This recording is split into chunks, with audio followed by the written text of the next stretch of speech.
Well, okay. Hey, everybody. We have I'm in the UK. I'm hi. in the UK. This is Hiya Shalom. I'm in the And UK. thank you. Stretch. Thank you very Yeah. much. Thank you. Um, Just to say Following up from what you hi. just said, I'm a risk taker. So Okay. anything that resonates with me, I just execute it, and if it goes through, it goes through. All right. Hi. This is Hiya Shalom, and we are meeting with our groups today.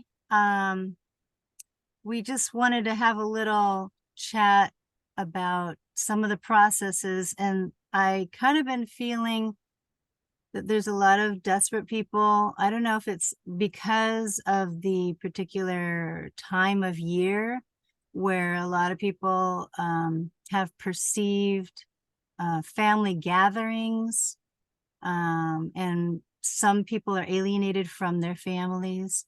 So this is a very, you know, a tender time for a lot of people. And I just wanted to um, maybe do a little checkup on everyone to see how everybody's doing, because there are a lot of processes that need to be done. Some people say, no, there's not, but some people say, yes, there are. I think everybody will notice that there are processes that need to be done for them to be able to get through all the channels. Not channels as in this channel, but like if you're going to travel, you're going to have some type of passport or identification or something. And so I'm kind of referring to those types of things. Anyways, we have some people here from the couple of groups here. And I just wanted to give Joe the floor because I really think that he has a lot of wisdom. And if everybody could just, you know, consider, let's consider one another. Okay. Thanks, Joe. Is there anything that's on your heart that you're kind of seeing or noticing in the groups that you're in? No, it's just yeah, no, it's just like I said. Whether I'm in a couple of groups. I'm also in the secure party group, and so what I notice is again, just it's a lot of people are confused as to what to do, and then a lot of people are withholding information or charging for information and things like that. And if they want to do that, I guess fine. But the whole thing is if one person wins, then everyone can start winning, and to withhold information that can be useful to someone, even if it wasn't useful for you. If it's useful to somebody, it can help somebody, it should be shared. I just would encourage reading. I mean, even when you're on high frequency or secure party with USFL, he says the same thing. Whether you're operating public or privately, you still have to read and study. But once you read and study, it gets to a point where you're going to have to say, okay, look, I'm going to go ahead and try to execute, simply because when you're going to be tested because you go through the three stages, which is first you understand. Mhm. So when you understand, it's believing in something that may or may not work for you. So to go from the believer stage, you have to acquire knowledge. So you escape the believer stage and then come to understanding because knowledge is from within. And so once you get to knowing, now everyone gets to this point. It's that next step to Mhm. where you go from understanding to overstanding, to be able to stand on what you know. Once you get to that point, standing on what you know, the only reason you can get to that point is by executing whatever knowledge it is that you've acquired. And if you're successful or not, just let people know, hey, I tried this, it didn't work, but I'm still trying. And it's those kind of successes, as far as the ability to try to implement what you're learning, to be able to stand on what you know, is really what inspires others to continue their process, whether it's public or private. But like I said, a lot of times you see people bickering or making fun of people or questioning people. You'll hear people say, oh, well, show us where this is and show us where this is. Yet you see most of the admins from most of the pages will tell you, hey, just read. And yet when you tell someone to read, they take offense to it. And it's like, I'm not trying to offend you, but even if someone does tell you or tries to lead you in the right direction, you have to read for your own overstanding so that you can understand yourself. You know what I mean? And a lot of times, like I said, I can tell you, but what you get out of it and what I've gotten out of it are two different things. And so, this is the reason why, again, not to try to be a holy roller if anyone gets offended, but this is why, Jesus had told people you're doomed for a lack of knowing, and there's nothing wrong with that, because there's someone in the group that will know something that you don't. So instead of like getting caught in the backwash of arguing or um, you know, downing somebody, you know what I mean? Instead of getting caught in that, I would just encourage people, just don't attach your energy to that. If you ignore the people that give you backlash and try to, you know, um, make fun of you or what you're doing, or just, resort to basically, things of low vibration, it's just best for you not to give it energy. And Mm. then when in doing so, the negative energy usually returns to the sender. So Yeah. that's what I would like to point out. I would just like to point out, whatever your process is, just stay positive, keep your vibrations high. And like I said, the negative vibrations will wash out and you'll eventually end up being surrounded by like energy. And I think that's the first step, because once you get around like-minded people who are not into the I know this or that, or trying to be above somebody else, Mhm. then I think the group is more productive, because now you're feeling like, okay, these people are here in this group are really trying to help. We're really trying to figure it out. And like I said, you're going to be tested. I don't know of anyone that has not gone through this process and have not been tested. You know what I mean? So you will be tested. It's a guarantee. In order for you to receive grace, you must walk through their Stargate in order to receive that grace. You know, um, and so again, the first thing that I also want to point out too is if you guys have seen USFL, he's said himself that you have to learn the difference between public and private so you know how to operate. He says, learn the difference between public and private. He says, read, read, read. And he also says, take your time. He said that he took him 18 months before he filed his UCC. 18 months, that's a year and a half. And so, what I like to encourage people to do is, just because you're not ready to move, it's not a bad thing. Mhm. You move when you feel you're ready to move. And then everybody in the group will encourage you when it's your time, whether it's tomorrow, whether it's the next 5 minutes, or whether it's a year from now. As long as it's, you feel comfortable moving, that's when you move. It's not a race. It's not a race. So thank you for letting me share. Mhm. Is there anyone else that would like to contribute to the conversation?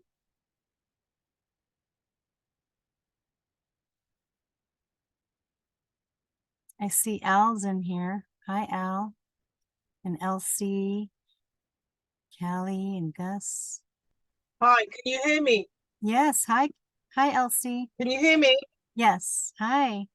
Hi. I would like to just add to what he just said. Not everybody does like to read, and he's right.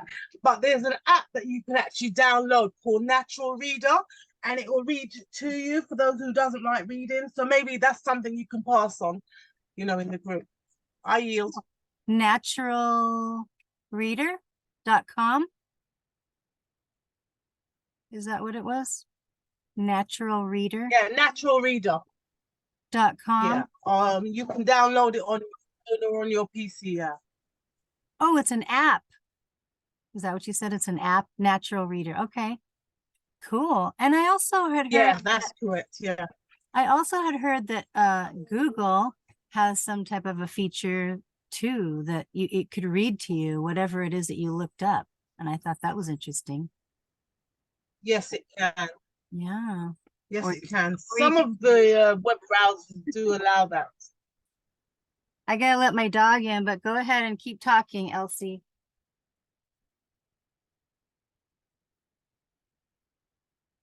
Okay.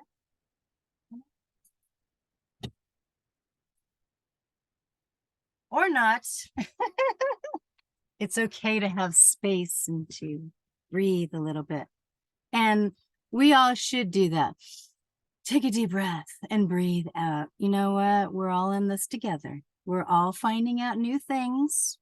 We all hear the news in the background, even though maybe we don't have the television. We see things pop up on our feed or on our phone, or sometimes in the middle of the night. And it looks a little petrifying when they start doing patents on things and then talking about stuff like the Internet of Things and whatever. Those things are a little bit out of our control, it seems.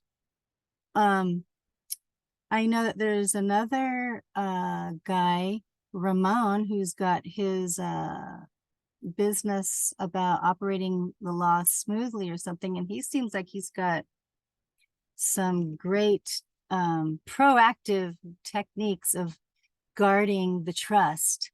So that's kind of a good thing, I think.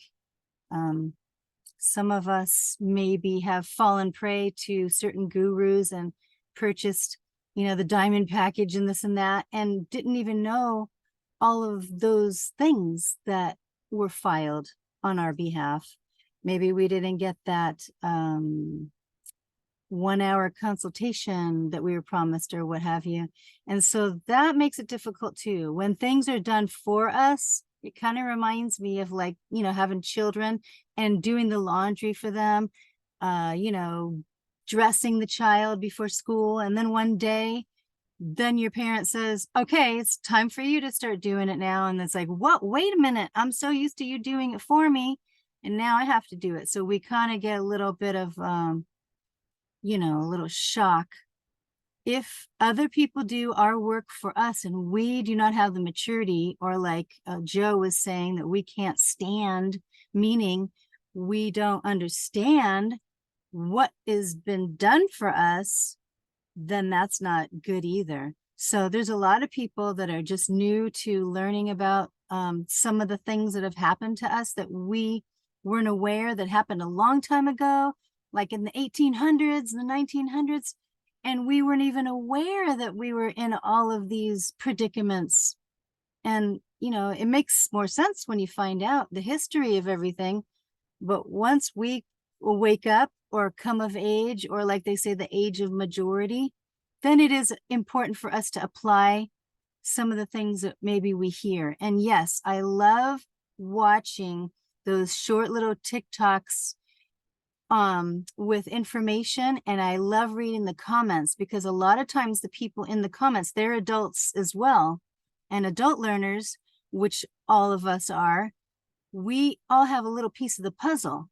So when you know, when we're in the regular school as a child, you know, we don't usually listen to the other kids, we listen to the teacher. But as an adult, or someone who is over the age of 50, half a century old, the ones who have gone through things, we want to listen to them, and we want to listen to their experiences.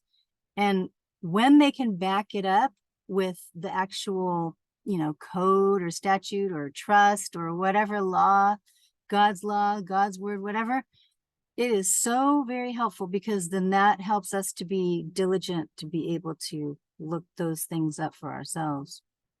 So I was just going to ask if there's anybody here that has some pressing need or something that they want to learn about, that maybe we can throw out there and discuss.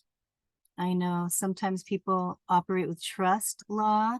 Some kind of people do. operate with commercial. Oh, okay. Who's that? Tell us who you are. Who's that? AP. Oh, AP. Let's It's hear AP. our hostess, AP. Yay. Go for it. Hi. So, I know hi. I know we were speaking about equity last week,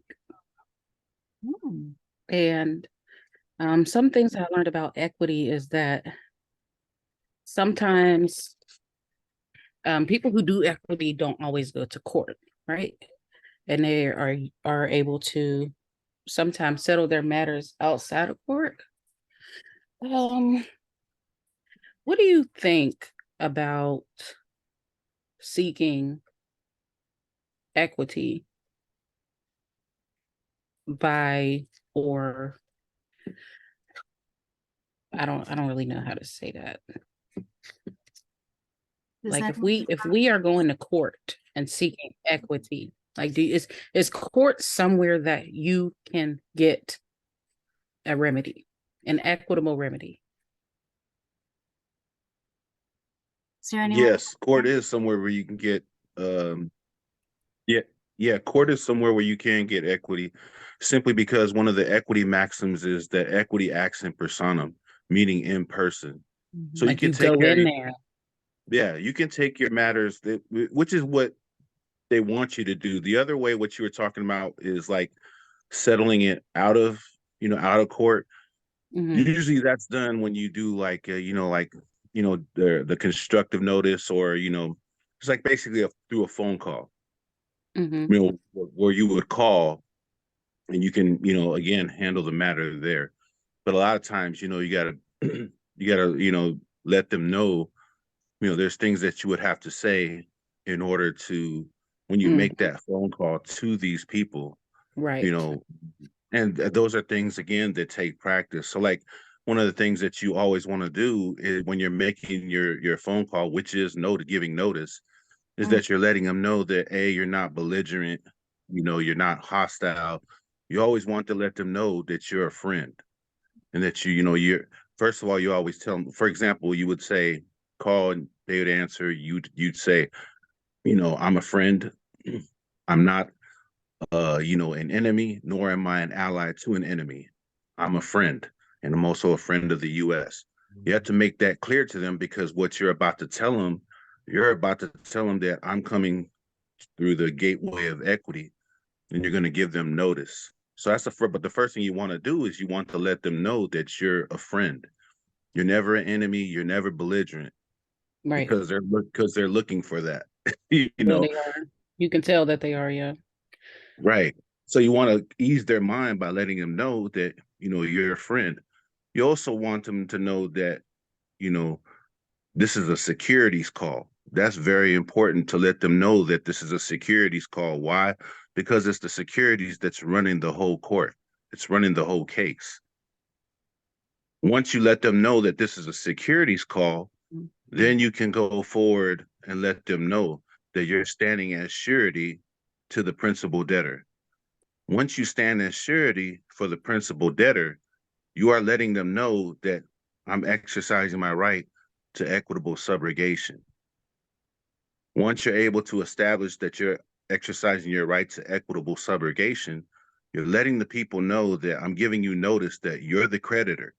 Whoever's name is on that order is representing the state of whatever state it Mm. is that you live in.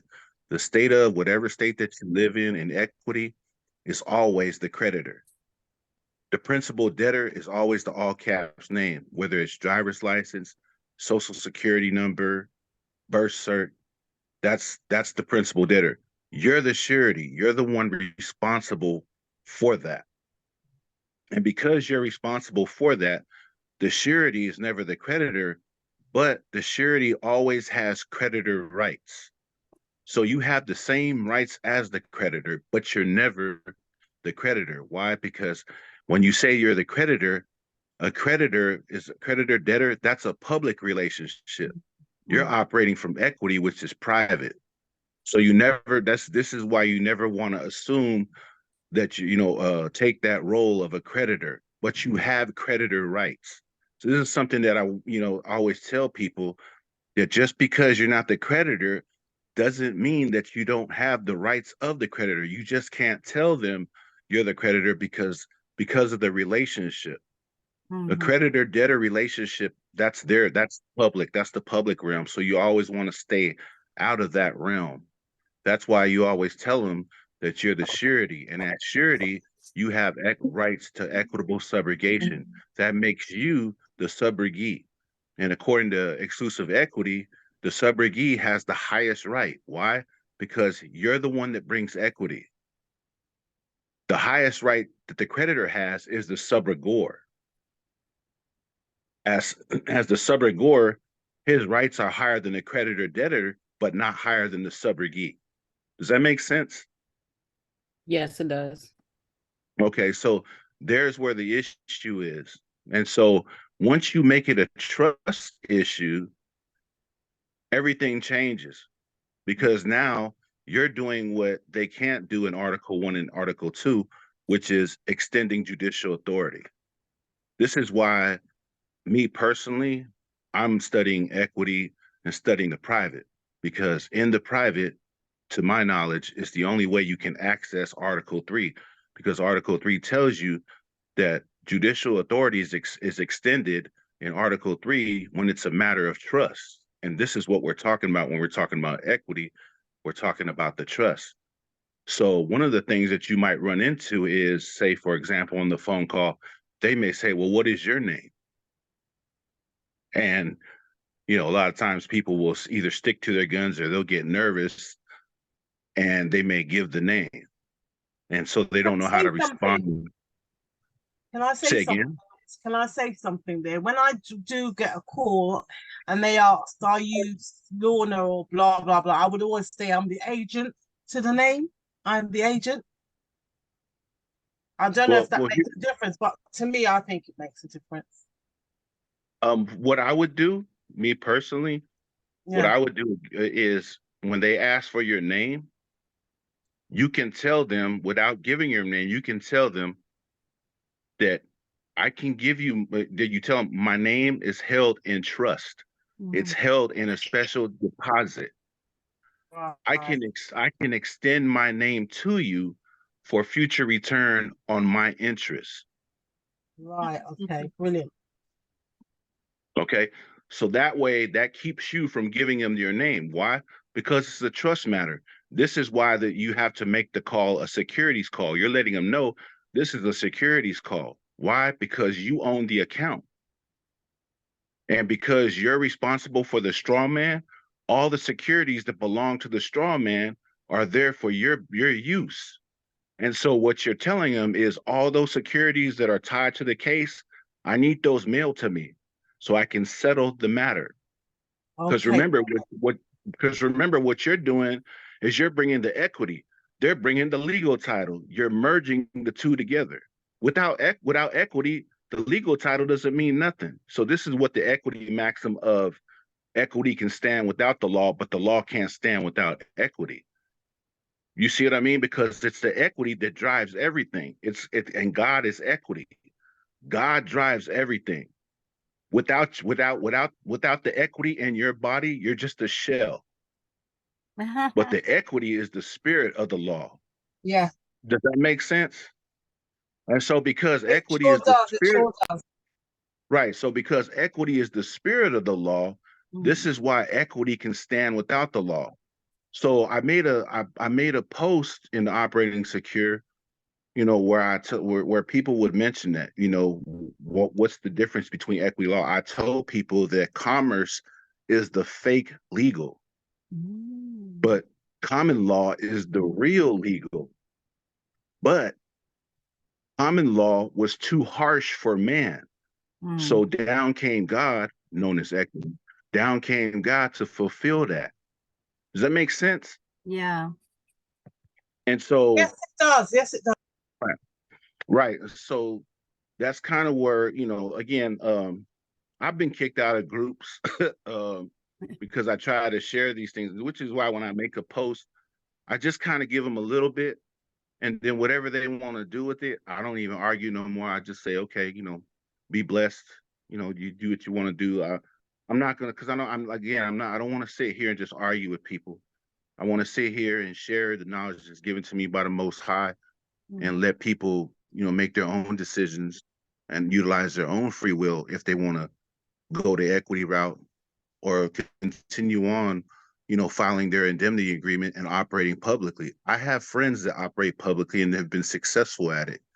But again, they've been burned so many times throughout the years that they kind of shelled up and just keep it to themselves, which I don't agree with. But again, that's how they choose to do it. Now, to give you guys a little background, I've been following Youssef since 2009 when he actually had his show, and he had a guy named Boris Freeman. It was one of the early guests that he used to have had on his show, and that's how I kind of got into, oh, what is this UCC stuff? And So it's not like I just came onto the scene and just been, oh, let me just follow this dude now. Nah, I've been following Yusef. So he knows his stuff from the public side of it, which is why I tell people, whether you operate publicly or privately, it's up to you. I don't down nobody, or I don't try to put nobody down. I'm just telling people that they don't mix.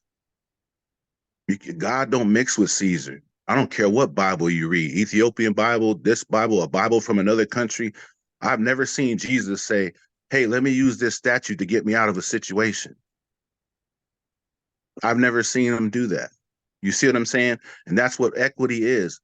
The purpose of equity is that when you come with equity, it can stand without a statute or code. That's why you don't mix them. Mm. You know, but if I tell people that, they want to kick me out of groups, they want to say I'm a holy roller and all that. And I'm just telling them, look, I'm just using the Bible as a guide that teaches me the 3 levels of law: land, air, water. Water dealing with contracts, air dealing with trust, and land dealing with common folks. That's all. And I'm trying to cipher these, like, when is God talking to me? That's air. Okay, he's dealing with me personally. Now I got to pay attention because this is the supreme law. Then you have verses in the Bible that say, oh, we know the law is not for the righteous. Oh, okay, this is common law. This is law amongst my brothers and sisters. This is how we treat each other. This is the second level of law. And then you have law of water talking about taxes, this and that. And that's the law of the water, or people call it admiralty maritime. Mm-hmm. Whatever you want to call it, fine, cool. But that's why I read the Bible. I use it as a law guide to help me in taking out these scriptures, because when God is speaking to you, that's equity talking. This is why equity is the superior law. I don't care who you read as far as the law people, but Chancellor Pomeroy always said that when it comes to a matter of equity and any other form of law, and it's about the same issue, equity always prevails. And this is what the elitist people and these people running this crooked system, they know that. This is why they have to follow the rules too. Mm-hmm. This is why I was trying to tell people about the story of Job. Job, he couldn't just do what he wanted. The devil couldn't just do what he wanted to Job. He had to follow natural law and rules. You see what I'm saying? And that's what the elitists do. Yes, they have to follow natural law. Why now? Why do they have to follow natural law? Because karma will always correct an imbalance of the universe. It does not matter. You might think, oh, I got away. No, when karma hits you, it's when the Most High decides it's going to hit you. When it hits you, trust me, you'll know it, because you're going to revert back and you know where that karma came from. Mm-hmm. You see what I mean? So this is why they have to do that, because if they don't, they know that karma will come back and get them. So the whole trick of what they try to do is they try to get you to do it to yourself. And this is why they say it's a volunteer system. And this is why equity, or the spirit, which is the Most High, the spirit as a law, which is equity, says that equity does not aid a volunteer. Mm-hmm. God will not aid a volunteer into the devil's system. If you consent, because God gives you free will, if you consent to join their system, God leaves you alone. Or as he told his people, leave Ephraim and leave Ephraim to his idols. He will do that. And this is what they try to get you to do. This is why it's a voluntary system. They can't force you into the system, even though, my brothers and sisters, we know that there are things that kind of feel like that they're forcing you into, or logically it's like, damn, I know they're not forcing me into it, even though they are. But in God's eyes, you're supposed to fight that.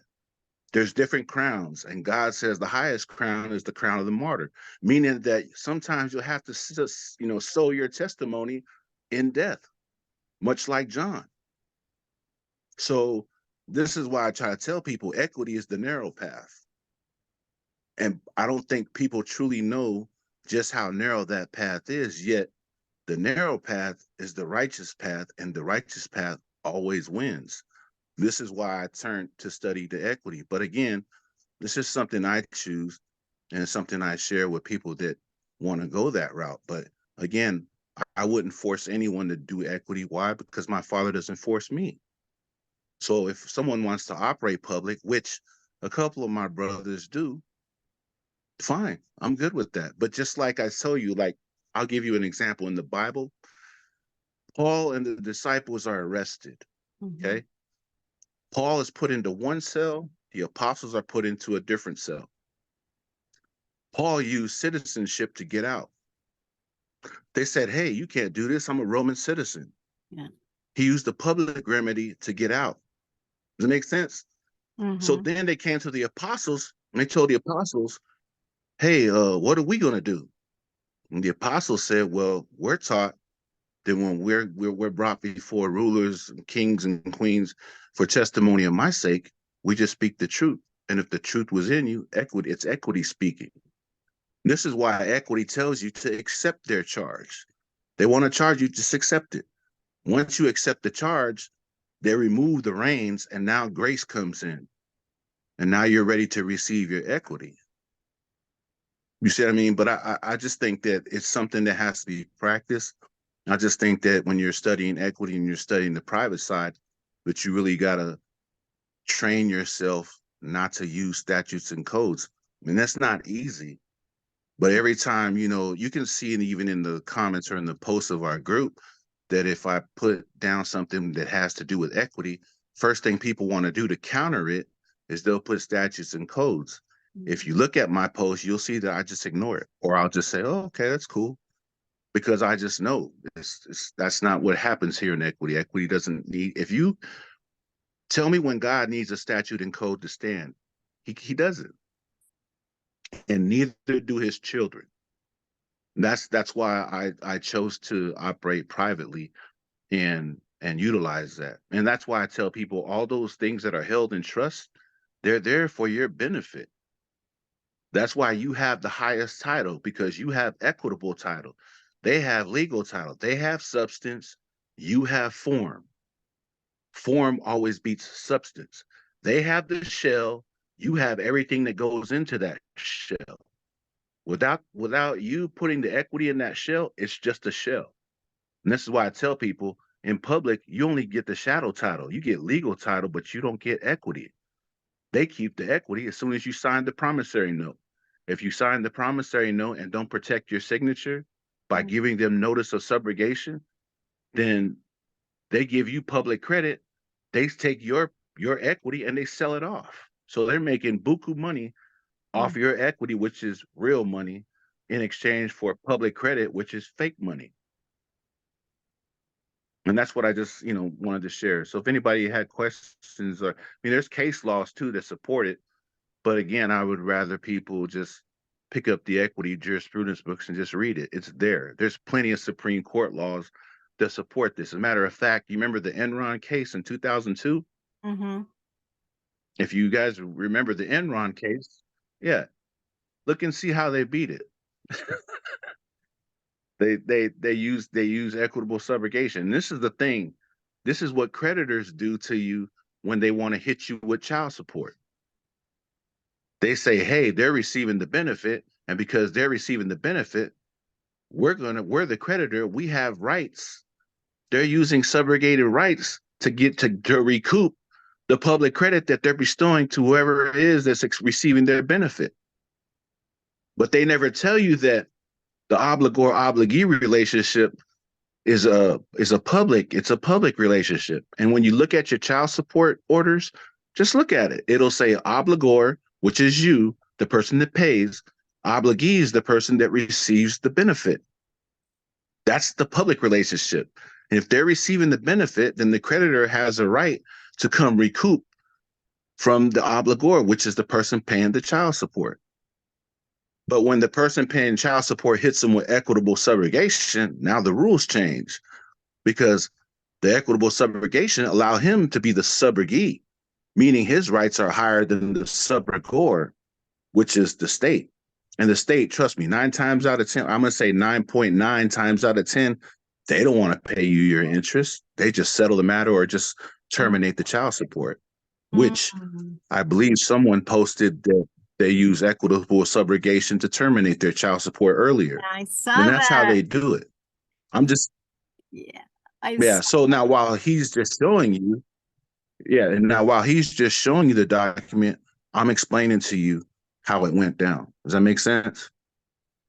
This is for people who say, "Oh, well, how did that happen?" How I just explained to you how that happened. Everything in public and private is about relationship. Just like your relationship to God, same thing. Your relationship in equity is your relationship to God. This is why I tell people if you read the Bible and you're good at reading, especially if you're good at reading the Bible and understanding the Bible, you should be operating in equity and privately for sure. If especially if you understand it. Because again, remember the order of things. It's an order of things. Mhm, There's the creator, mhm. then there's man and woman who the creator created, and then there's everything that man and woman created, like the government, like this public policy, like Their so. children. Does it make sense? So yeah, so if you want to tell people that oh the government gives me rights, if he told Peter what you loose on earth, you loose in heaven. So if you're telling me that the government is the one that gives you rights down here, well then guess what you're telling the most high up there? Oh, I get my rights from the government, not from you. So then equity leaves you because you volunteered into that system. There's no system that man created that ever supersedes God. And if people that say that, I can guarantee you they're operating in public. I can guarantee you they're using Roman citizenship the way Paul did to get out of jail. I Ah, can now that's not a bad thing, and that's what you want to do. Go ahead and do it. I'm not gonna force you because that's just not what my creator does. I just say, hey, I wish you well on your journey, but this is the journey I choose to take. So when I see people succeed and they say, how did he do that or how did she do that? I'm just filling in the blanks. So when that person showed his child support and his how he beat it and how he won and why he's saying it works, I'm telling you, I'm all I'm doing is filling in all those blanks and all those answering those questions that you may have had. Thank you. yeah, I saw that. That I don't know if it was Laquan, but I saw his paperwork that it says 0, and he did mention that he was on the phone and he was able to do it by the phone. And he mentioned about equitable subrogation, and I was like, oh, there's a lot of people who have child support issues. Not to say that they're not going to be supporting their children. It's just that we know that this is a corporation and it's a different entity. And they do have that Title 4D where, later on, they can come on back and ask the person who's supposed to have paid, because they're going to get 70% back if they are successful. So I am helping my neighbor with some of that. And he just got a letter after about the 4th time that we've sent letters in, and they just still plow through with the same statement and bill. And now they even got the franchise tax board on him from like 1999. And we noticed it was 1% of that 162,000. And I'm like, hey, so you must have gotten shadow employed or something by that county, and they reported you to the franchise tax board because your name is the franchise. And so they're somehow saying that you receive benefits when this was his ex-wife that received all the benefits. They just used his name and the social security number. And then they're wanting him to repay the grant that she received over 31 years ago. So I was really happy to see, I think it was Laquan, somebody was in that chat that they showed that, and they talked about equitable subrogation. I was like, wow, that saves you a lot of money on postage and a lot of paper and ink. That's the way to go, to call and say something about equitable subrogation. Wow, that would be the way to do it. I like that idea. Yeah, yeah, yeah. And again, your right to equitable subrogation can be invoked at any time. But again, it comes down to practicing. You have to practice your phone call. You have to practice by knowing the relationships. And this is when you read the books on equitable subrogation or suits in chancery by Henry Gibson, Mm-hmm. they explain that. Everything is about relationship. You cannot use anything public when you're seeking an equitable remedy. And so that's what I try to point out to people is just like, you can't serve two masters. Mm. Yeah, You so come.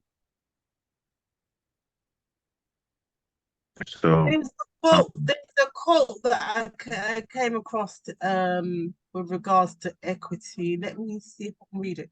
Sorry, just bear with me. was it equity does what ought to be done? I think you would know it from when I mean, you're talking about equity, so you would definitely know that quote from John Bouvier. Is it John Bouvier? Mm-hmm. Bouvier. Yeah. Yeah, it's Right. usually It says, right. It says the law is nothing without equity, and equity is everything, even without law. Those who yes, perceive what is just and what is unjust only through the eyes of the law never see it as well as those who behold it with the eyes of equity. Law may be right, looked upon in some manner as an assistant for those who have weak perception or weak perception of right and wrong, in the same way that optical glasses are useful to those who are short-sighted or those whose visual organs are deficient. Equity in its true and genuine meaning is the soul and the spirit of the law. Positive law is construed as rational law and is made by it. And that's by John Bouvier. Thank you for yeah. sharing. So, in explaining that, yeah, and you see how again equity is the spirit of the law. Now, in your Bibles, again, I'm not trying to be a Bible thumper or offend anybody but if you read the Bible, it specifically tells you God is a spirit. That's the key. And those that worship the spirit worship him in spirit and truth. So when God deals with you personally, when he's dealing with man, it's always through the spirit. It's nothing else. This is why equity is the spirit. It can stand without the law. Why? Because all law that man made is too harsh for their own fellow man. So you need the spirit to come give you the relief, the grace that you need in order to circumvent that common law that man created. This is why the purpose of Jesus coming down. He had to give man equity. You see what I mean? So this is why I try to tell people when they say, well, the Bible says this, I tell them, well, look at the verse and ask yourself, is God dealing with you as in spirit? Because when God is, that's equity. When God is talking about laws that pertain to man and how they deal with their brothers and sisters, that's not equity. That's common law. That's the real legal. And so they brought this commerce in and they said, we're going to replace the real legal with this fake legal known as commerce. Oh. And so this is why God don't play with statutes and codes, even with the taxes. Even with the taxes, I'll tell you another equity story from the Bible. In taxes, Peter comes along the shore, and when they pull up, the person asks, he says, "Does your master pay taxes?" Peter said, "Yes." So the guy turns his back, and then Jesus whispers to Peter, "Peter, to whom do kings and rulers get their taxes from?" He said, "Sons or others?" Peter looked at Jesus and said, "Sons." Or no, he said, "Others," excuse me. Then Jesus replied, "Then the sons are exempt." Cool. So when people say, "Oh, we don't got to pay taxes," you don't. No, But we don't. You're right. but again, you don't because you're an heir. You're a daughter and son of the Most High. That's why you don't pay, not And it because you're also is special. now a criminal Not offense. It's well, now a criminal offense. it's again okay. Here's the thing that Jesus is talking about: is taxes a man law or is that a spirit law? It's a It's man a law, man's law. Yeah, right? So the spirit is telling them who created who. exactly. And if you know that, why do you play around? See, people play around too much. And God tell you, you keep playing with fire, you're going to get burned. And I'm not always going to be there to step in and intervene on your behalf. This is what Jesus told Peter. He said, now that we got that out of the way, now that you know that we don't pay taxes, He then turned to Peter and gave the public lesson, which was, but because that person doesn't know Mm-hmm. as to not offend him, go ahead and pay the man because you misspoke. You went from private to public. That's your fault, not his. He operates in the public. He's just doing his job to feed his family. So you reach your hand in there because I didn't make the mistake. You made it. So you pick the silver out and you give it to him. So even in the public instance, Jesus still gave equity. Why? Because equity knows no bounds, public or private. How are you able to cross over in the public? Well, only God can do that. And that's why equity exists. The spirit goes anywhere because the spirit created everything. This is why Jesus was still able to tell Peter, just go ahead and reach in there and pay the man. He's just doing his job. He don't know. God don't hold nobody accountable for that which they do not know. But Peter, you know, because I just told you. So from here on out, heed to the lesson. Does that make sense? Yep, sure does. Yeah. Now I have a And question. so these are that these are the reasons why. you mentioned something about the difference between Yeah. substance and form. And I was thinking form could mean the body and that substance could be what's in, like, you know, like in the Bible, it says something about faith is the substance of things hoped for, the evidence of things unseen. And I was just wondering, is the substance what we really want? And the form is the outside, the shell? Because I think you might have said it opposite earlier, but I'm not sure. Yeah, but they want want form. They want Yeah. legal they want form. Yes, And they that's do. what they have. They have legal title. So they have form. You have equity though, you have substance, so that's what you want. So that's the thing. On the private side, you come with equitable title. On the public side, they have legal title. They have the shell, you have the equity. When you merge the two together, you settle the account. And the other thing that you Because mentioned, when you don't give them equity, then they're gonna take. you mentioned Oh, about, sorry, go ahead.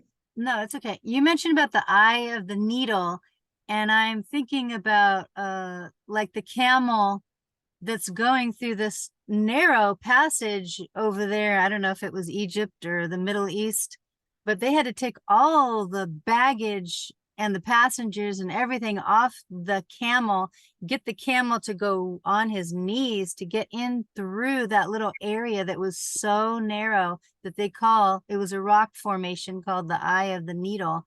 And when you mentioned about the statutes and the codes and the form and the papers and all the legal documents, that's a lot of luggage and a lot of stuff that we can take that off so that we can go through the equitable means. And also there's scripture that talks about the narrow gate and the road that's narrow, but it talks about the broad path and that everybody goes the broad path, but it leads to destruction.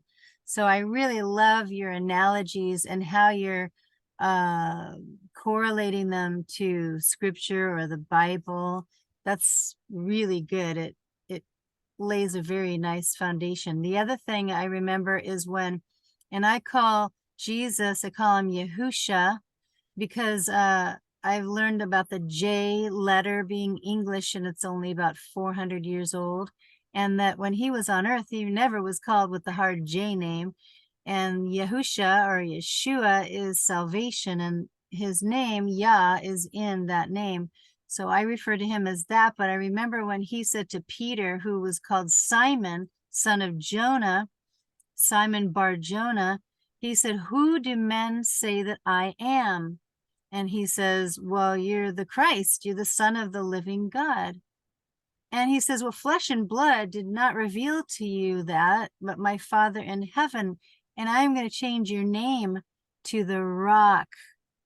He says, because the Rock of Revelation, when we have an aha moment, it's almost like our character in our name gets changed at that moment, because we know inside our gut or our spirit or our heart, we know the right thing to do or the right way or the right answer. And a lot of times other people on the outside of us, they will convince us no, it's not that. No, squash that down.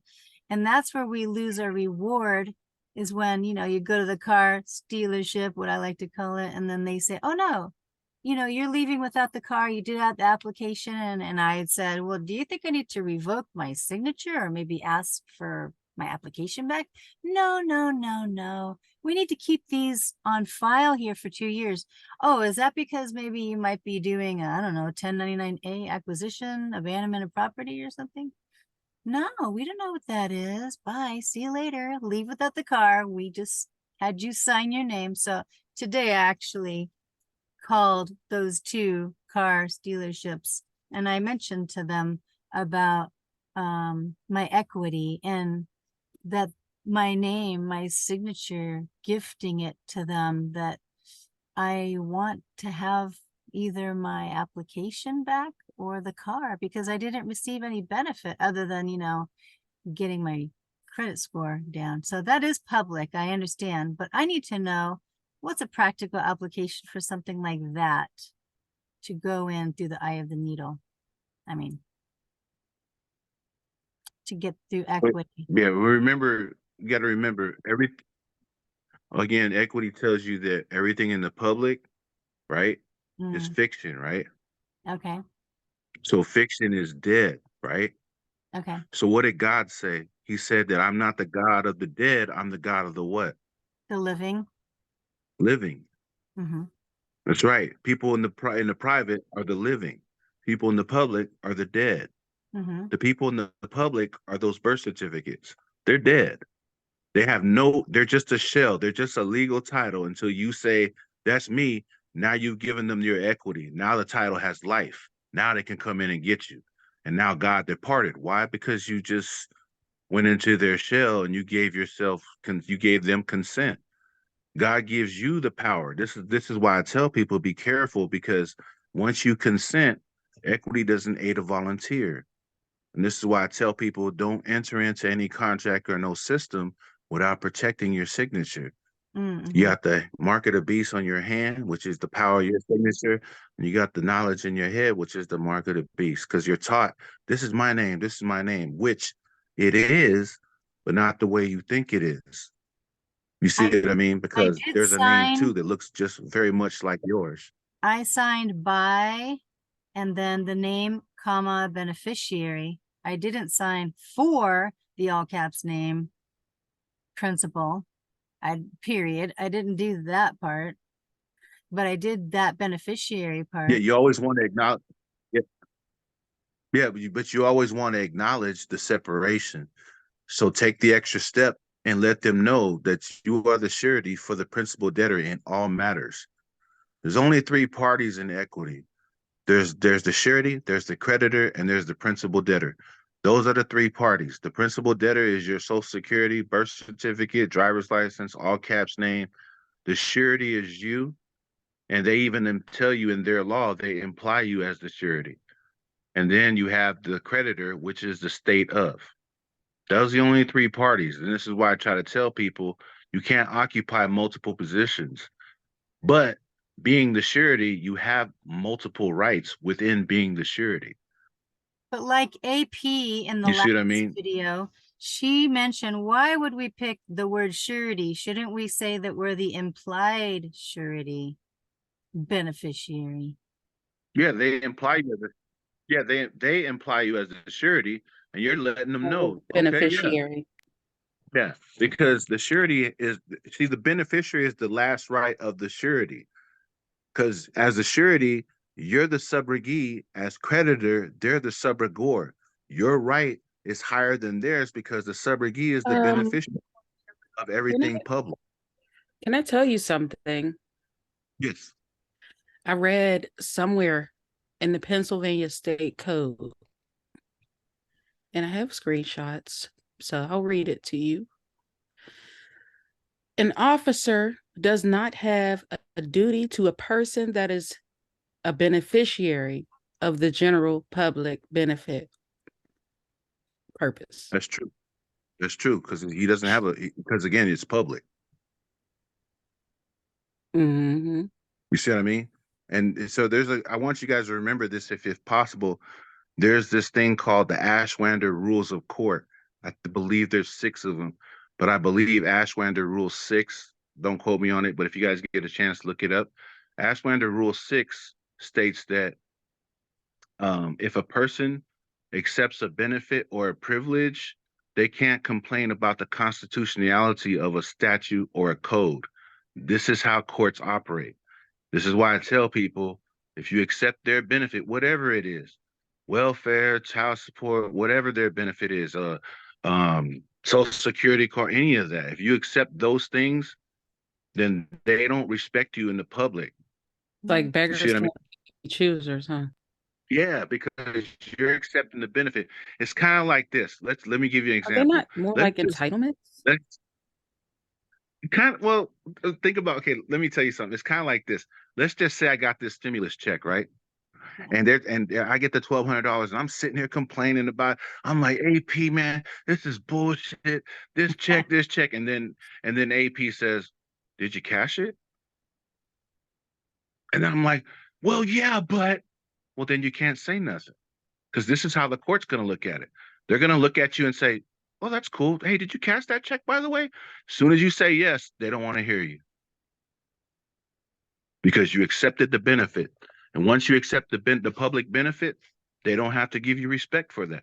This is why I try to tell people, if they're giving a bunch of stimulus checks, if the people didn't accept it, they'd either have to give you more or try to find another way to sucker you. But they knew people were going to take the money and jump on it because, again, people love to complain until you ask them the real question. Did you cash that check? As soon as you cash that check, they get quiet. They start complaining and trying to justify why they took the benefit. And I try to tell people, when you stand before the creator, you cannot say I did because he or she did. I said because he or she said. That ain't gonna work. Equity don't support that. The Most High don't support that. And I'm not trying to be like harsh or rude with it. I'm just telling you, when you operate from equity and you need God to stand with you, he ain't finna stand with you if you keep taking the devil's benefit. It don't work that way. I didn't get any of those stimulus checks. This is why I try not to play in the public. I was afraid they were Oh, gonna make me get a shot or something, and I was like, I ain't gonna accept it. It feels like a Trojan horse to me, so I didn't. I would have liked to gotten some money though. I think it might be too late by now. Yeah, yeah, it's just like I said, I mean, a lot of them, like I said, I have a couple more things I wanted to share, but because I was getting backlash in the group from people that would sit there and message me and, say rude things and stuff, I Hey, just we want stopped to hear it posting, here. We and want I to just would hear it. rather share it in the group. What We group want to was hear it it? over here. Give it to us. This, That's okay. You this, don't have to this, mention the this, group. yeah, it was in this group, operating secure. This, if you notice, I don't know if you guys noticed, but I used to post Equity 101. That was me, the one that was posting Equity 101 post. That's me. So if you go back into the group and you look at any post that start with Equity 101, I would share a little something. Then Oh, people would jump on, I don't want to, bust people out, but they would jump in my DMs and they would say, "Oh, that's bullshit," and this, and that. And I just ignored them. But it's stuff like that I was kicked out of other groups because I was sharing. But, I'll continue to share with people that are interested or they want to look at another alternative. Because again, if you look at my post too, I don't down anybody for operating UCC. I don't say, "Oh, you're an idiot because you're doing public." I commend you too if you're going that way. It's because it's your choice. You're still my brother and sister. God still tells me I have to respect you. So if you choose that, God says, "Hey, let them make their choice like I give you the power and will to make your choice." Don't down them because they took the shot. If they take the shot, that's their own choice. You leave that to me. Their relationship with me is personal, just like my relationship to you. This is why I don't get into arguments or try to do the, "Oh, well, you're stupid," or this and that, or trying to be right about something. Whatever you want to do, you can do. So I choose to ignore. But again, that's why I stopped posting. I haven't, or I mean, like I said, you guys can pull up my posts and you'll see I used to post an Equity 101 post where I would share some information, and I was going to start sharing some case laws, you know, so We'll be people can happy actually to look, have because a lot of them. people say equity doesn't exist. We want them over here at Reconnaissance Study Group. So, hey, I just have a really quick question because I do want to get a car. And since I already, spread my legs over there at that dealership with my consent, I thought I was doing the right thing by signing buy and beneficiary. And I do have a copy of the application. I never got into the contract. They didn't get that far. But is there an equitable way? I mean, I've been trying to call them just to stay really extra private. I didn't want to scare them by sending them registered mail. I did send them a certificate, or what is it called? Certified mail, just to let them know I wanted the receipt, but I really needed the actual application back. But I don't think they have it. I think because I looked at my credit report and I got dinged so many times, I'm pretty sure that my paper person's been used and abused a few times. But how does one get equity once they have something that I want back?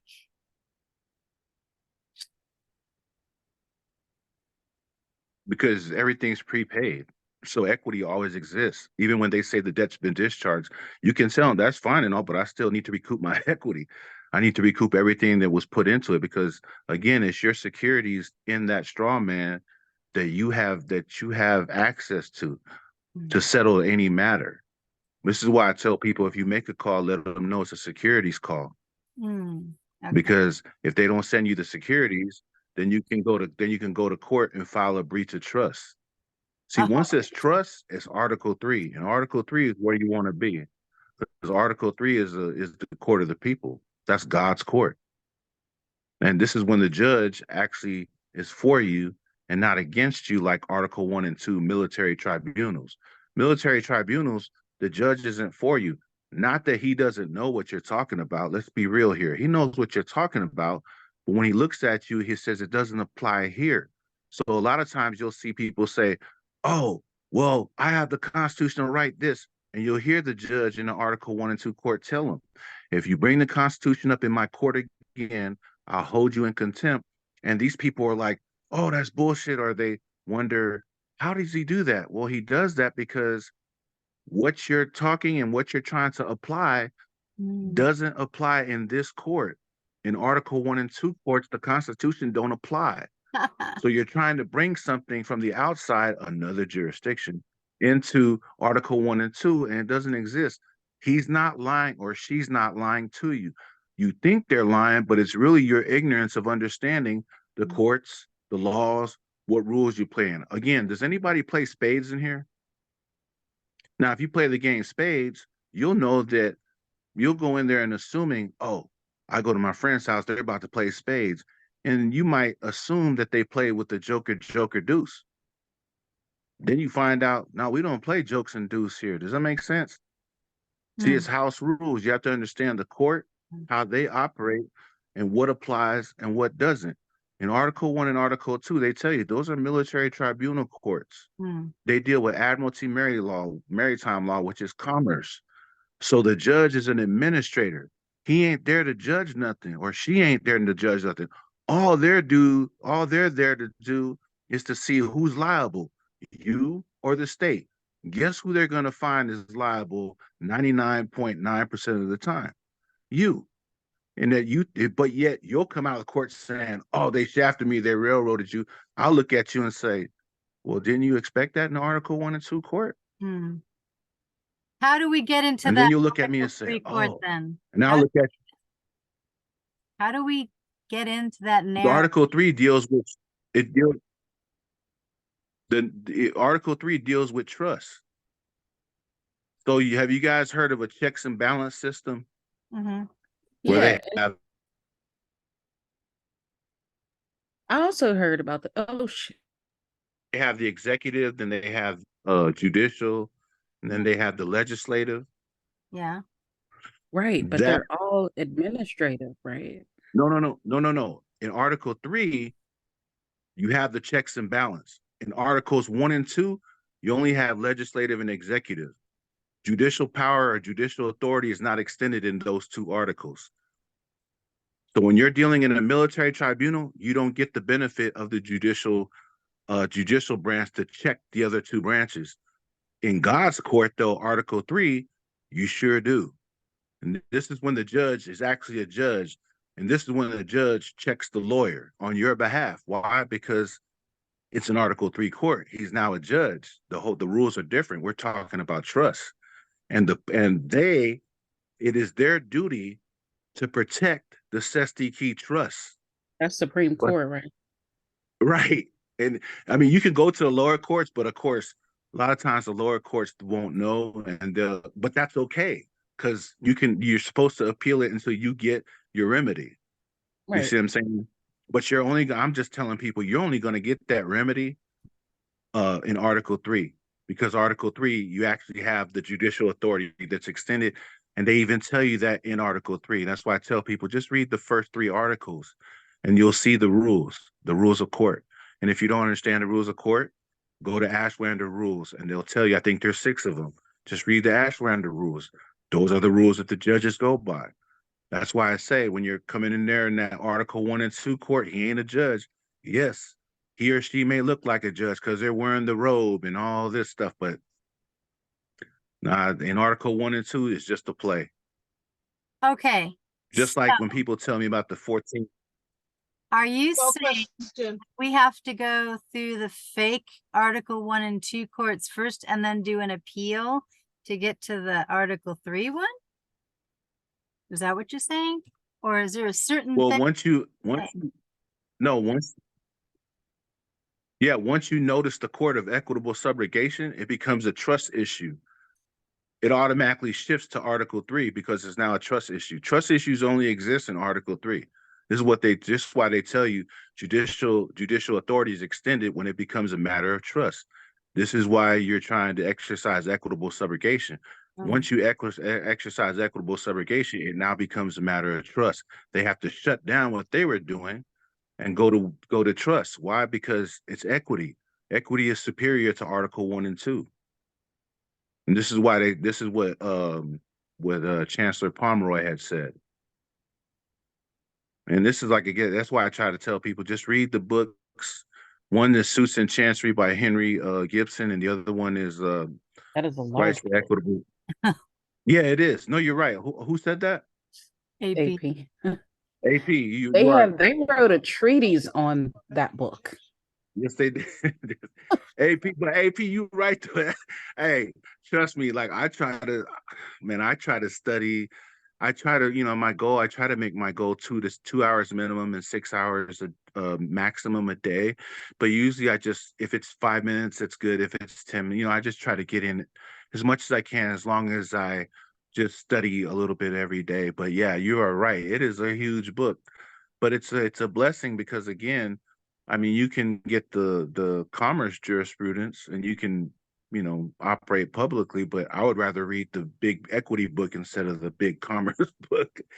But yeah, you are so right. It ain't the smallest book in the world. Yeah, because what equity taught me that commercial law couldn't was that the beneficiary or somebody they possess. And I'm like, duh, because I was going through an eviction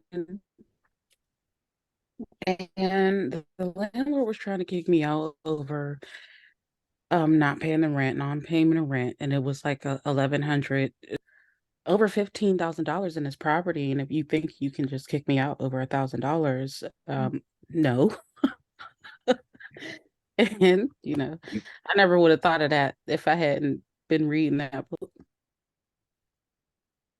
Yeah, it's like I tell people, it's a great book to have. And again, if you're able to study it, I would recommend studying it because it will tell you everything. It'll tell you cases, it'll tell you situations, and how to apply subrogation in all your situations. He even tells you how it applies in the jurisdiction of the United States. via the lawyer's report annotated series, which is like 1906 to 1918. But again, I mean, it again, they tell you, I can read a little excerpt, of it, but there are many cases, where You subrogation, put the including the name of the Enron book. case. Sorry, can you put the name of that book again in the chat, please? I didn't hear the full name of it. It's Actually, called Suits and Chancery. Suits and Oh, Chancery. Oh, yeah, Palmer? Suits and Chancery by Henry Gibson. Oh, Gibson. Okay. Gibson. Yeah, Henry Gibson. Okay. Yes. And then for everyone. Oh, somebody got me ahead of time. And then the other one, Ash. the other book is called Law of Subrogation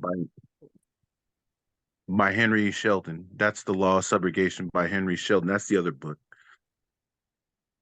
Okay. I don't know if you guys got that. Yeah. Law of subrogation. Were you guys able to get the two books? Yeah. Yeah, Law of Subrogation by They're Henry in the Newton chat. Sheldon.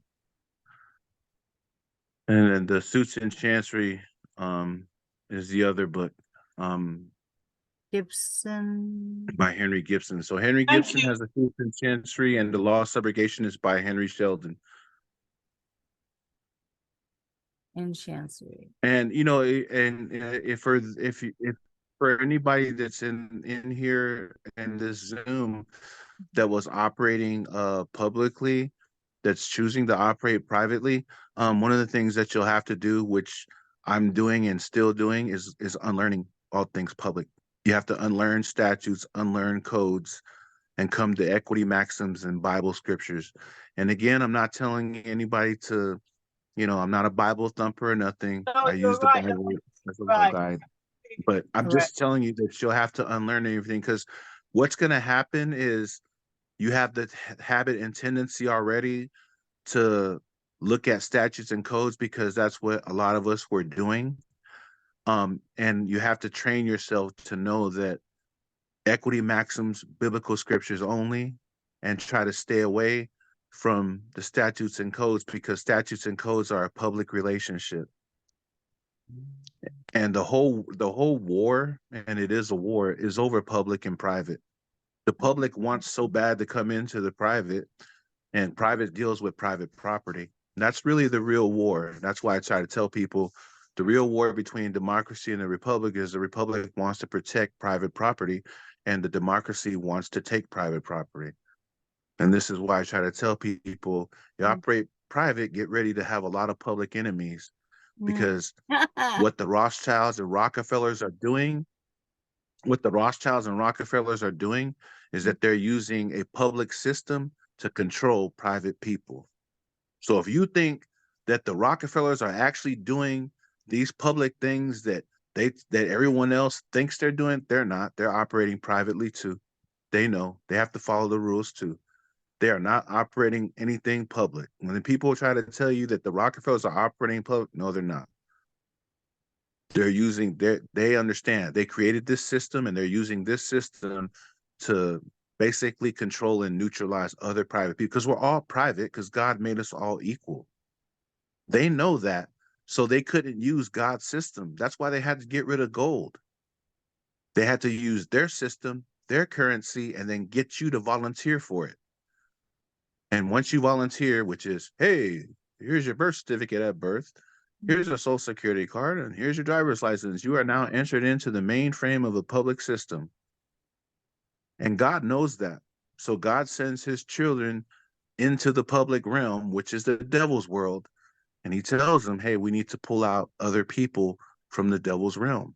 Mm-hmm. And that's not easy to do, because a lot of these people in the public realm or the devil's realm that operate that way, some of these people are your family, some of these people are your best friends, and you just have to get ready for that backlash that is coming, because it's coming. It happened to me. Mm-hmm. Luckily, my friends who operate publicly, luckily they feel the same way. They say, okay, Joe, you go your way, we'll go ours. We're still buddies, we're still friends. But that's only a couple. A lot of them just said, man, fuck that, that's stupid, and I'm still sticking with this. And yet they're still going down the rabbit hole. Like I said, I've been at this since 2009 as far as processes, as far as public and private processes.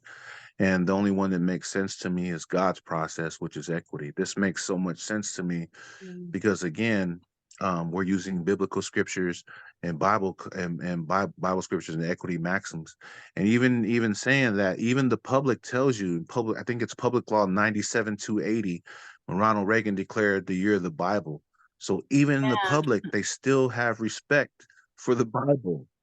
So they can't get around that. And this is the thing. Remember the story of the wheats and tares. The wheats and tares grow together, and when it rains, they both say hallelujah. The stand up So that's the straight. thing. No matter what. So, All right, I have a but yeah, question. that's like I said, yeah. I have a question. So when Oh, I but was before you ask your question, yeah, what? yeah, before you ask your question, I just wanted to let everybody know, remember what AP said. That book is a big book, so just be ready to read I want because the it is a big book. Cliff Notes I ain't version. even gonna lie, it's a big book. I want the Cliff Notes version, please. Okay, so I remember hearing that word consent. And that word kind of scares me because it kind of sounds like intercourse, you know.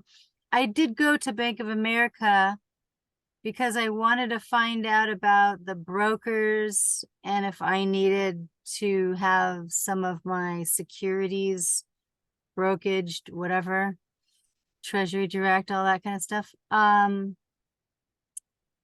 They didn't know what I was talking about. I didn't know what I was talking about. But that guy that set me up at the beginning, he said, "Do you consent with meeting with our broker?" I'm like, "Why do you think I'm here? Hello, I'm making an appointment." That just sounds odd to me that he would say that word consent. So it makes me believe that it would be kind of like the car dealership. I didn't sign anything. I didn't fill out any application, but nowadays everything seems to be digital. Could I have done something with a Bank of America and not known it? Because I did go back later and I asked the banker, "Hey, I didn't sign anything, right?" When he said consent, it just made me think like, are we having sex here or what's the deal? I mean, that word, I think of intercourse or commercial, commercial stuff. And he says, no, nothing happened. But then I get a phone call this Yes, week, and that banker guy, he goes, "Oh yeah, you came in, you wanted a HELOC, right? You wanted a home equity line of credit." I go, "No, I don't even have a home anymore." But I thought it was odd that I was on his books. It was not the broker, it was the banker. And he goes, "Oh, I was explaining to you some things and I put you on the books." "Oh, it's my mistake, my bad." I go, "I'm just asking, did I get an account at Bank of America by just showing up and saying I consent?" He said, "No, but are they lying?" I was just wondering. When I hear that, well, you got to understand that they can use, yeah, they can use any means or any matter short of killing you, and sometimes they even do that. But they can use any means they want, like the devil will use any means. The God gave the devil means to do anything that he wanted to Job, Mhm. short of killing him. right?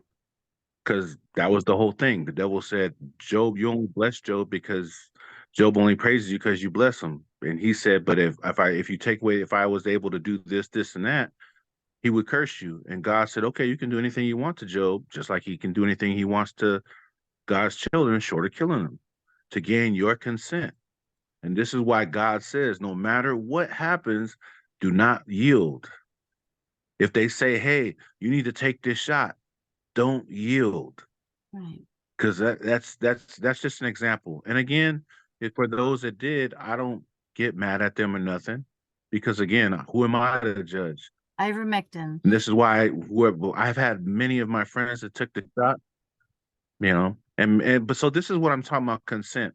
When you're on the phone with someone, don't you notice that when they call you or you call them, they'll say, these calls are recorded for quality assurance? I go, I'm so glad that we The came. reason they do that is because, And then I, yeah, this the reason they do the quality assurance thing, yeah, the reason why businesses say these calls are recorded for quality assurance, really what those calls are to get you into a verbal agreement or a verbal contract. This is the same way you operate privately when you make a call to them. The same way businesses make calls to you, you're making calls on behalf of your business, known as the straw man. And you're making a securities call. That's why I'm trying to tell people you're making a securities call. No matter what they say, nope, securities call. Nope, securities call.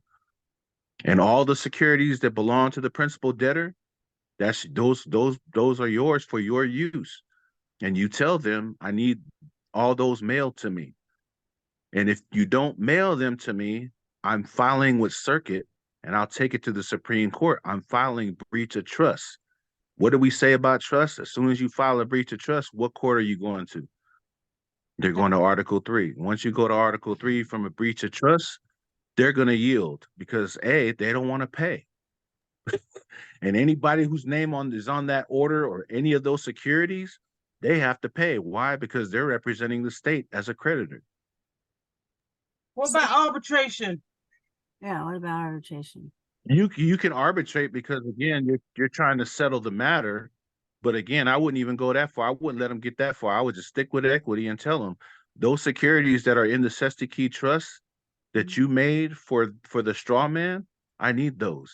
And when they ask for your name, you tell them, I can give you my name in confidence. It's held in a special deposit and it's held in trust because that name is held in trust. But you can give it to them as long as they promise you future return on your interest.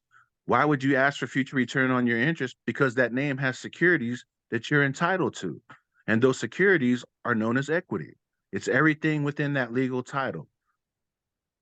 Oh my That's goodness. how they're able to fund these constructed trusts and all these stuff that they do to you is they're able to utilize the securities in that straw man. But those securities are for you. But unless you file notice, they, as administrators and trustees, can do what they want and administer your estate the way they want to administer it until you tell them, hey, I'm the surety for that principal debtor. You're in breach of trust. You're letting the trustees know, no, this is not what you do. You're going to give those securities to me. But again, you're going to say it without giving them your name. And when they ask you for your name, you continue to let them know that straw man name that they want, because they want to get you in a public-private relationship, that name is held in special deposit. And you can, it's held in trust. And you can grant them that name in confidence for future return on your interest. And if they say, well, no, then you say no. Yeah, because that young guy Because again, at the you're Bank of operating. America, he just sounded so weird while he was saying, do you consent? I go, why do you think I'm here? I'm here to have an appointment with the brokerage. But do you consent? Yes or no? I go, what if I say no? He goes, then you can't meet with our broker. And I go, well, what does this mean, consent? He goes, something about that I would have to waive my rights for 90 days that they could look into my stuff, my bank stuff or whatever. I go, what? Yeah, what they're going to look at, what they're going to look at is your securities. You're giving them access to all the securities within that strawman account. And a What? lot of times what people do, the more advanced people that study equity, they actually, like I said, I've studied, but not as long as a lot of these advanced people study. But I know advanced people that study, that do equity, that know how to take the securities and liquidate the securities. But again, that's advanced stuff, and I've been still, like I said, my mentors tell me just practice the basics, because before you can get good at the advanced moves, you got to learn the basics. Even Youssef tells you that in the secure party predator process. He always tells people, master the basics, even when it's boring. Yeah, basics are boring, sure. But if you master them, then you can do the advanced moves. That's why I tell people, I tell people in equity, just study the basics. You don't, even God broke the commandments down to two. Mm-hmm. There's 660 of them. He said they hinged on two. So Mm-hmm. why do I have to learn 658 when I just practice two? See what Love I mean? God So and these love are some of the things that, like, it. Mm-hmm. yeah, just practice the basics and be comfortable in the basics. And once you actually can apply the basics, application that we talked about, that getting over the fear of applying the knowledge. Once you apply the knowledge and you have the basics down, then you can do the advanced moves where you can look into, okay, well, how do I liquidate securities in my trust? And how do I set up my own trust? And you see what I mean? Then you can do the advanced moves. But for now, just do the basic moves. Just start getting yourself out of these contracts. Start intimidate. You're basically going to intimidate them, because again, the whole maxim is, if God be with us, who be against us? Now they understand that. This is why you have equity and you have the ace in your hole. You got God behind you. So there's really no fear. You just have to just say, you know what? Who cares? If I go in there and they get me, so what? I'm not going to quit. Why? Because they're going to continue to play their game. So why do you care about their game? You just continue to play your game. And like I said, hold them in breach of trust, because that's really what it's going to come down to. When you tell them, if you don't send those securities to me, I'll hold you in breach of trust. Trust me. Just like you saw the guy that exercised his equitable subrogation. I think you said his name was Laquan. Thought it was. I mean, he showed his paper. I mean, that's inspiring.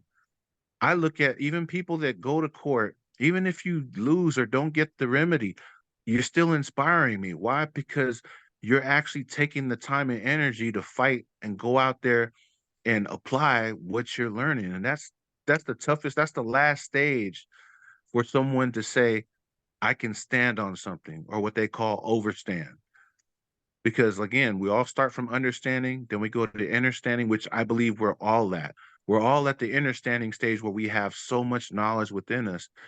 But now we have to take that third and final step, which is picking up the cross, going through the crucifixion, walking through their stargate, the narrow path, and receiving the grace so that God can bestow the equitable remedy that is rightfully ours. This is why I'm very careful about saying, oh, I own this car. No, I got away from that. I Mm. don't own nothing, because if I say I own this car down here, then I'm telling God I own it up there, and he's going to walk away from me. God said, you can use the car, but it's my car. You can use the fruits from the tree, but it's my tree. You can utilize all the fruits of the land because I created it all, but it's still mine. But you, as heirs, have all equitable rights to these. What they came and did was, hey, let's make a legal title and take it away. That's what they did. That's the only thing they did. They created a legal title to be able to take your equity, stick it in their shell, and then say, hey, you gave it life now. But like I said, your God, with God be with you, who can be against you? I have 2 minutes before I have to go, so I appreciate everyone's time. Thank you for letting me share without the bashing and stuff that I incur in the group and in my DMs. So I appreciate that. Thank you. We're thankful for you teaching us. So I'm still reeling yeah, from I thinking that I appreciate went it. into the bank and oh my gosh, now I'm gonna have to give them a phone call and say something about breach of trust or my securities, or what's the verbiage again that we say? Well, again, you just want to practice. If you're going to make the phone call, you want to practice, invoking equitable subrogation. But the first thing you tell them is that when you call, you make sure you're getting the actual person whose name is on the order, whether it's a child support order, whether it's a contract, whoever signed that that contract on behalf of the creditors, which are the state, that's the person you need to get on the phone.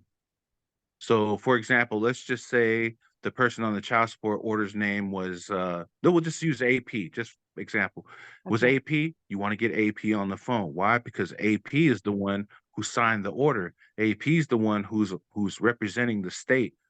She's the creditor representing, she's on behalf of the state. She's representing the state. She's the one saying, we want equity for us extending benefits and privileges to your mother or to whoever is creating the child support. That's who you want. So you want to talk to AP, Manager. and you always want to let them know, because God's children. So Yeah, the so God's manager. children always come in peace. So the first thing you always tell people once you get the person on the phone, you tell them, hi, first, I would like to tell you that I am not an enemy, nor am I an ally or a friend to an enemy. I am a friend, and I'm a friend of the U.S. That's the first thing you have to say. Why? Because we come in peace. We're not belligerent. We're not savages. We're not animals. Mhm. You know, we're children of God. We come in peace, just like our Father. Now, we can go to war because our Father is a war angel. So he doesn't mind going to war for his children. But we're not trying to go that way. We're trying to extend peace and love first. So this is why we always come with peace first. Once we get to there, then we can move about with the rest of the spiel, which is basically you're telling them that, you know, you study exclusive equity jurisprudence, and according to the rules of equity jurisprudence, I'm invoking my right to equitable subrogation, as this is a securities call. Mm. All the securities that belong to the principal debtor, I need those mailed to me because I'm the surety or implied surety in this matter. You see what I mean? Because you are. You're the surety that's responsible for the straw man. God's basically telling you, if Caesar, the president or the state of, if Caesar wants to play me, let him. Because then he becomes liable. And through Caesar, I'll protect you. This is why you have to accept the charge. I posted an equity maxim from the Bible, I believe it was Matthew, where God tells you, accept the charge. The whole thing, you accept the charge. Why? Because when you accept the charge, now you're ready for grace. But people don't want to accept the charge, they want to fight it. And God's like, why? Just accept it. Once you accept the charge, now you're eligible for grace. Say, yeah, that's the principal debtor right here. Hold up the birth certificate. Yes, I'm the surety for the principal debtor. I'm here to settle this matter. And then Mm. you hold up the birth certificate, and you're settling the matter. All those securities, I need those. The securities are what settle the matter, not their shadow title. You're just there to let them know everything in that shadow title that you're using to fund this whole court fiasco. I need those. I need all those mailed to me. And if you don't mail them to me, it's breach of trust, because everything So, is held in trust for your so benefit. okay. So to act in equity, you only wear one hat, which is the surety hat, yeah? And that covers Yes, all colors. yes, because the surety has all, because the surety simultaneously has all the rights of every other hat. So basically, as a surety, you have the right as a subrogee, because you have creditor rights, meaning that your rights, because you bring equity into the matter, are highest in any matter. They're Right. the highest title the public has is legal title. That's higher than every title except one, which is equitable title. That's what you bring, but you can only bring equity from the private side. Because Okay. remember, everything is private before it ever becomes public. Yeah. Meaning that nothing would be public unless somebody complains. Somebody complains, oh, AP was being too loud. So then they go to this public servant and file their complaint, and now it's a public issue. This is the same story with Jesus when the Pharisees said that Jesus said he's the king of the Jews, and Caesar or Pontius Pilate looked at him and said, it's not my jurisdiction. Washed his hands with it. So why did he say that? because he said basically telling the Jews, well, that's a private matter. I operate in the public. I have nothing to do with that. You got to figure that out yourself. So what they do, they do what everyone else does. They took the complaint and made it public. But he said he's the king, and that means he's king over Caesar. Once he brought Caesar into it, now it's public. And this is the same thing they do when they take a private matter and make it public. They only make it public for money. Because privately, you guys can talk it out. You guys have word as bond, but they don't want to do that. They want to make it public so then the courts can come in and then money can come in and all the BS that comes behind that. So as a surety, how do we sign? Do we still sign as the beneficiary, or is there a particular way we need to sign as on the equity side? Yes, but right, okay. What I promise I'll do is if you guys have a group tomorrow, I will I have the sections in the book marked where it would show you how to sign. I believe I went over, I thought I had said that in the post. I'm not sure because I was going back and forth with someone who had brought up a list of how to sign or basically how to protect your signature. And he asked me how I would do it publicly, and I believe I gave it to him, but I'm not sure it's privately.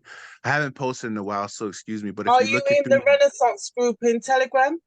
Reconnaissance? Yeah. I don't know if I am. Well, I'm putting you in now if you're Yeah, not. I don't know. But Please yeah. put him in. It'd be lovely if you could put it in there. Equity 101. If that's the name you go by, that'd be lovely. Oh, that's just the post. I mean, my name, I go by Joe. So if you go into the operating secure group and just put in my name, Joe, I use my middle name, which is Joe. I don't know if you guys can see it on the Zoom where it shows my name, Lapat. but it'll show my first name, middle name, and last name. I don't know. Mm-hmm. Yes. So if you go punch in Joe, Joe, and then Lapati, if you go punch that into the group, where the operating secure group, you'll see the equity 101 posts that I post, and then you can read over some of those yourself.